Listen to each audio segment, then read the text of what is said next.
It's a very big privilege and opportunity God has given many of you, or almost all of you. But as to whether you value it is one question.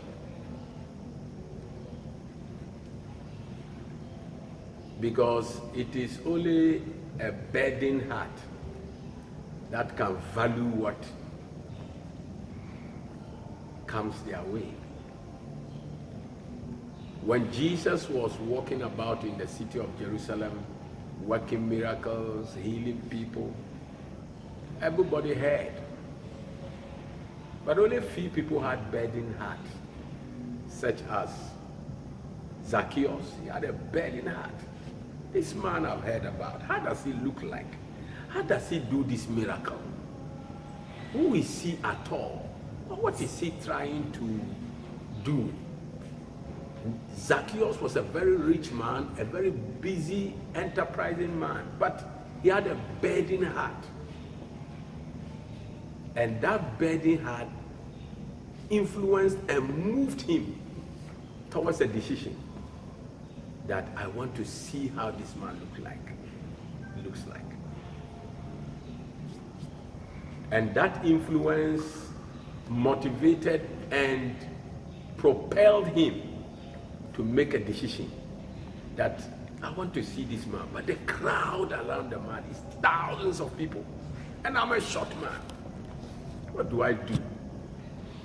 When a burden is motivating and propelling you, you will find a way out.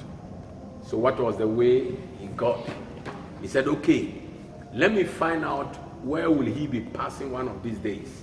He did a research and discovered that Jesus will be passing by in those days you would call it a high street, but it was a path that people pass by and travel by. Travelers pass and traders pass. Camels pass, chariots pass. And they said Jesus will be passing by this way. That's okay. I won't come to business today. He shut up his business and went to look for a tree on that route to climb to see Jesus. That is a burdened heart. If you don't have a burdened heart, forget it. You will never get the kingdom. Heaven is not interested in anyone who has no burden in your heart. Some of you are religiously motivated. Religion is what is moving you. But religion will have no hope for you. I'm telling you, if it's religion, forget it. I can prove to you that religion would take nobody to heaven that you think. You have been deceived by religion. Because religion told you that if you receive Jesus as your personal savior, you go to heaven. No, it's not true. It's never true. And it can never be true. It can never be true. If you go inside the scriptures, you see that it's a deception as a result of misconception. Because if you go to heaven, you will know it on earth here. If you go to heaven, you will know it on earth here. How do we know that? Jesus said, and I will give you the keys of the kingdom of heaven. If somebody has a house and he says he'll give you a room, the evidence of the person's speech is a key he will give you. If the person doesn't give you a key, forget it, you won't get no room. And Jesus said, and I'll give you the keys of the kingdom of heaven on earth here. So that whatever you decide is decided in heaven. When you have that key, then you can know that you are going to heaven. But if it is you have accepted Jesus Christ, I'm telling you, you are deceiving yourself. It will never work. Jesus said it here in Matthew 7:21 to 23. Is that what you know what he said? Not all that say Lord, Lord shall enter the kingdom of heaven. Many shall come on that day and say, Lord, we use your name to do this, we use your name to do that, we use your name to do this, and we raise the dead, we heal the people, we prophesy, we preach in your name. But Jesus said, but I'll say, I don't know you. He didn't say some, he said many. Many means serious business. I'm telling you.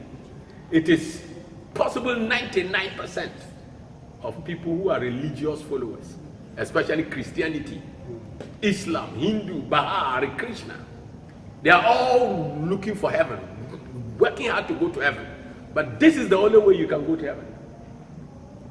And when Jesus said, I'll give you the keys, it came out of a qualification. Do you qualify? What is the qualification? That was when he said, who do men say I am? You need to know his real identity. His real identity is Christ, not Jesus. The biggest mistake people have been misled is the identity being Jesus. Because Jesus is the container, that's the box that God put a gift inside. Come on now. What is the gift inside? Christ. What is Christ? Kingdom. Christ is the kingdom.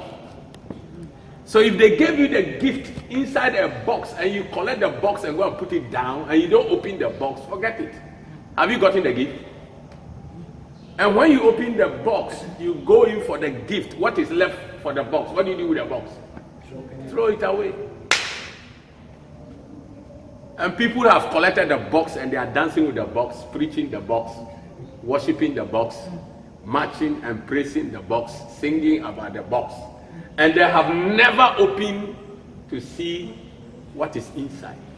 That is the situation of Christians, all Christians all over the world. I'm very sorry. I used to be like you, dancing, praising, preaching the box. That's Jesus. But today, I have discovered that no, I must open the box and go in for the gift. And the gift is Christ. And Christ is the Holy Ghost. The Holy Ghost is the kingdom of God. That's the gift. That's why Peter answered Jesus perfectly. Matthew 16. Peter said, thou art the Christ, the Son of the living God. Now, let's go back to the Son. When was the Son sent? Isaiah 9. Isaiah 9:6. The prophet said, unto us a child is born. Unto us a son is given. So the gift is the son. Gift, giving is the son. And for the child is a container. Mary provided a container called Jesus for God to put the gift inside and send it to the world. Lift the clap up into Jesus.